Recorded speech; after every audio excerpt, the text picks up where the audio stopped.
tercer grado. El problema es que la gente ya no quiere eso, o sea, han abusado. Les puedo platicar así rápido. No, pero es muy interesante esto. Es muy interesante. Mire, un negocio de arriba, sí, Ancira, tenía una planta de fertilizante, sí, en Pajarito, de las que privatizó Salinas.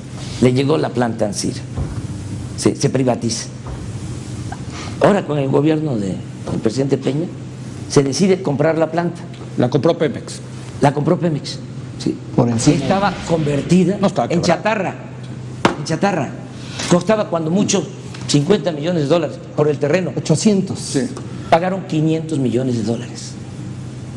O sea, estamos hablando de negocios. Es que hay un acuerdo sobre el tema de la corrupción. Arriba sobre ese tema hay un acuerdo. Corrupción. Sí, de impunidad. Pero no los va a perseguir, candidato. No, es que hay un Entonces acuerdo. Dijo que no los va a perseguir. Vamos a acabar con la corrupción, vamos a acabar con la comunidad, con la impunidad. ¿Pero cómo? Y claro que los mexicanos, todos, sí, la mayoría de los mexicanos está de acuerdo. Totalmente. Ahora, el que hace esos negocios, sí, es el que hace esos jugosos negocios al amparo del poder público, que se han hecho inmensamente ricos, sí, pues claro que no quieren el cambio, o sea, los comprendo. Pero no los va a ¿cómo? ¿Pero cómo? A ver, No los voy a perseguir, por favor. porque no es mi fuerte. Candidato. La venganza, y porque lo que queremos, sí, es sacar a México del atolladero en que lo han metido. Vamos a iniciar una etapa nueva en la vida pública del país. A ver, candidato. ¿Pero cómo? Denis tiene otra pregunta en ese mismo tema. En el tema de la corrupción, y que creo que ahí sí hay una cosa. A ver.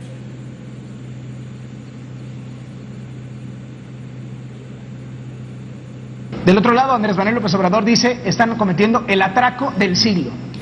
Carlos, una mentira, aunque se repita 100 veces, no será verdad. Esto no es un atraco. Un atraco es quien propone endeudar a los mexicanos. Un atraco implica regresar a aquellas historias que nos tocaron inclusive a nosotros, en donde los mexicanos nos endeudamos, se cayó el precio del petróleo y todas las familias sufrieron. Pemex ya no puede seguir endeudándose. Hay que cambiar nuestra historia por historias de éxito para las familias mexicanas. ¿Está quebrado Pemex? Pemex tiene unas finanzas endebles, Carlos. ¿Y por qué? Porque, si me permites hacer el contexto, en los últimos 10 años Pemex ha pasado de producir en su pico 3.3 millones de barriles a producir 2.5 millones de barriles diarios. ¿Por qué? Porque ya no hay petróleo abajo. Carlos, inclusive en gas. Hoy en día México es un importador neto de gas. 33% del gas que consumimos en nuestro país es importado. Estamos en riesgo de convertirnos en importadores netos de energía. Esto no es justo para nuestras siguientes generaciones. Tenemos la oportunidad de cambiarlo a través de incrementar nuestra producción y sobre todo transformar hidrocarburos en empleos. Hasta ahí. Pero hay más, ¿eh? Pero bueno, ya después lo vemos. Pero el artículo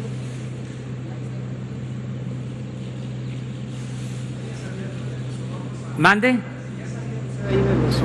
Yo ya sabía ya lo habían denunciado, hasta hice un video. Nada más que todo lo archivaban. Yo presenté denuncias, por eso tengo autoridad moral contra Salinas, contra Zedillo, contra Fox,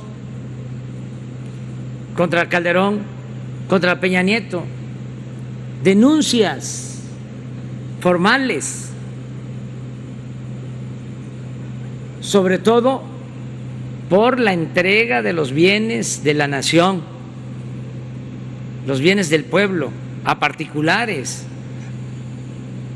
por las privatizaciones y por la corrupción. En aquel entonces se tenía que buscar la forma de acusarlos por traición a la patria, porque de acuerdo a la Constitución, y eso lo tenemos que modificar, a los presidentes solo se les puede juzgar por traición a la patria. Entonces, miren lo que escribió hace 3 días, léelo, ¿no? Carlos Loret de Mola. No, es muy interesante lo que estamos viviendo. Pero a mí me llama la atención porque es bastante creíble lo que dice.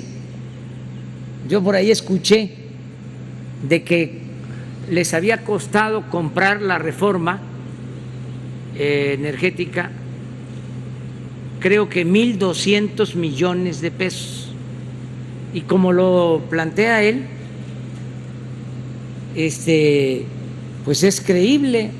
Miren lo que dice. Bueno, este artículo lo escribió el 22 de julio en el Universal, Cómo casar a Peña Nieto, y dice así. ¿Cuánto? Hace 4 días, ¿no? Hace 4 días. Enrique Peña Nieto solía hacer amarres en su propia oficina, con gobernadores o con legisladores de mayor perfil, votos a cambio de recursos presupuestales con margen de discrecionalidad para que a la hora de ser asignados generaran una comisión entre comillas. Concluida la negociación, levantaba el teléfono rojo de la oficina presidencial de Los Pinos y muchas veces incluso giraba la instrucción directamente a Fernando Galindo, su subsecretario de Egresos de Hacienda. Dale tantos millones a tal o a cual y punto. Lo que seguía era una minuciosa operación para darle forma legal al asunto. El papeleo, pues, para guardar las apariencias. Esa minuciosa operación era llevada a cabo por un hombre que fue asesinado hace 2 meses en Morelos. La Fiscalía Local apuntó que fue un crimen pasional.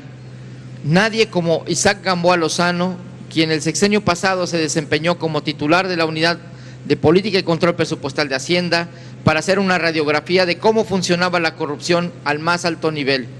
A cambio de los votos del Congreso, legisladores y gobernadores recibían manga ancha para etiquetar, entre comillas, recursos del presupuesto federal hacia alguna obra pública que quisieran, y de esa obra ellos se quedaban con una tajada.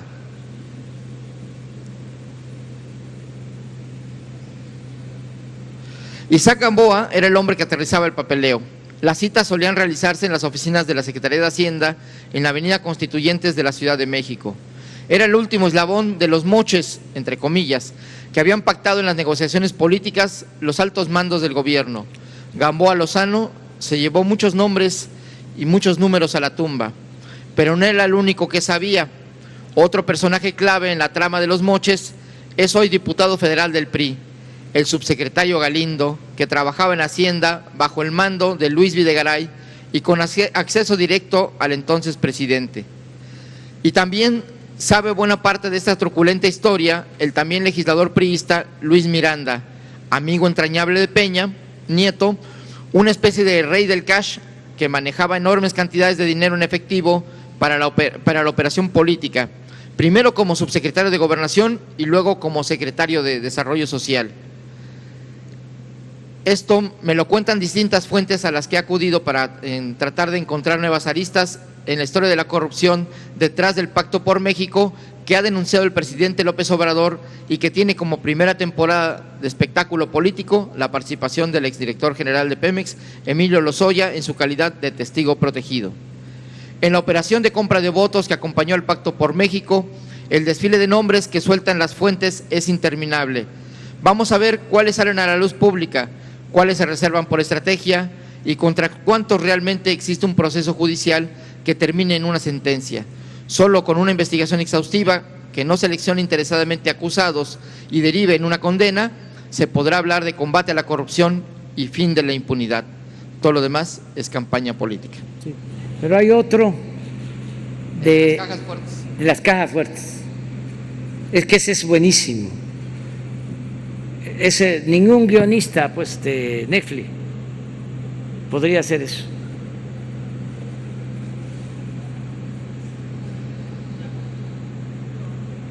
¿Cuándo se sabía esto? El pueblo. Ahora Loret se volvió Bueno, este es un día antes, paladín, o sea, hace 5 días. De la verdad. A ver. El 21 de julio, las cajas fuertes de Lozoya, escribió Carlos Loret de Mola en el Universal. Lo importante de esos departamentos, los de Lozoya, eran sus cajas fuertes. Medían como 1,5 metros de altura. Les cabían más cash de lo que pudiera uno imaginar. Las cajas fuertes estaban en departamentos de la zona de Polanco, en la Ciudad de México, y solo se abrían bajo las órdenes de Froilán Gracia García, brazo derecho del entonces director general de Pemex, Emilio Lozoya. ¿Para qué servía ese cash? Para sobornar políticos en el marco de la aprobación de la reforma energética en el sexenio de Enrique Peña Nieto. Así me lo revelan fuentes a quienes consulté buscando detalles sobre el modus operandi de Emilio Lozoya para lograr la aprobación de la reforma energética y que ahora le da acceso al privilegio de ser testigo protegido del gobierno del presidente Andrés Manuel López Obrador. Los fajos de billetes solían entregarse en bolsas de Louis Vuitton y otras boutiques carísimas que iban engrapadas en la parte superior para evitar que se viera el contenido. A veces se entregaban en los departamentos, a veces en la torre de Pemex, pero cuando se perdió el pudor, se veía a los legisladores al terminar sus jornadas de trabajo desfilando en los pasillos de las cámaras de diputados y senadores con sus bolsas de marca rumbo al estacionamiento para guardarlas en las cajuelas de sus coches. Los nombres de quienes recibieron dinero lo saben muy pocos, pero entre ellos sin duda están Emilio Lozoya y sus operadores Froilán Gracia y Carlos Autrey. En las negociaciones de la reforma energética, los funcionarios solían decir que gastarse millones en sobornar legisladores era un costo mínimo frente al dinero que iban a entrar con los contratos de la reforma energética, según testigos de los encuentros. Por eso no faltó el vivo que en vez de pedir sus bolsitas de cash, mejor pedía llevar mano en contratos petroleros que pudieran inclinar a favor de empresas de amigos y socios que le redituarían jugosamente el favor. Está claro que en la mira están mucho más el PAN y sus integrantes que políticos de otros partidos. Eso por la razón político-electoral que también mueve al presidente López Obrador. Es natural. ¿Está bien, verdad? Bueno, pues así está esta historia, continuará.